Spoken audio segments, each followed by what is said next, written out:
దర్శి గారు ఎలా ఉండబోతుంది సారంగపాణి జాతర? చాలా బాగుంటుంది. మీకు ఏమనిపిస్తుంది? ఎలా ఉండబోతుంది అనుకుంటున్నారు? చాలా బాగుంది.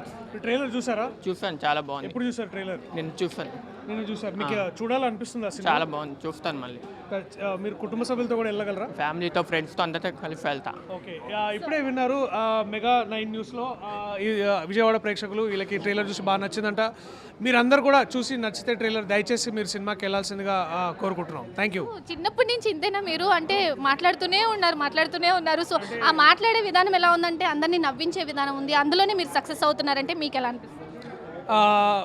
మీకు నచ్చుతుందని మాట్లాడుతుంటే సో థ్యాంక్ యూ. ఇప్పుడే అన్న కూడా చెప్పాడు రెడ్ టీషర్ట్లో సూపర్ అని. సో నేను హ్యాపీగా ఉన్నాను, ఎందుకంటే నా చుట్టుపక్కల ఉన్న వాళ్ళందరూ నాకు ఆ పవర్ ఇస్తున్నారు, నాకు ఆ హ్యాపీనెస్ ఇస్తున్నారు. సో అదే నేను రిఫ్లెక్ట్ చేస్తున్నాను. అప్కమింగ్ ప్రాజెక్ట్స్ ఏం రాబోతుంది? అప్కమింగ్ ప్రేమంటే తర్వాత మళ్ళీ మిత్రమండలి ఇంకో సినిమా చేస్తున్నాను. సో సో ఇండస్ట్రీలో మీ ఇన్స్పిరేషన్ ఎవరు?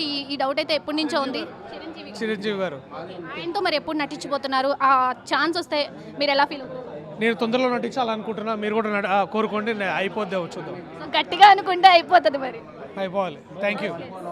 Thank you so much. So ఇండస్ట్రీలో సారంగపాణి జాతకంతో ముందుకు రాబోతున్నారు. మనం కూడా అందరూ కూడా పైరసీని ఎంకరేజ్ చేయకుండా థియేటర్స్కి వెళ్ళి సినిమా చూడాలని కూడా అందరూ కోరుకుంటున్నారు.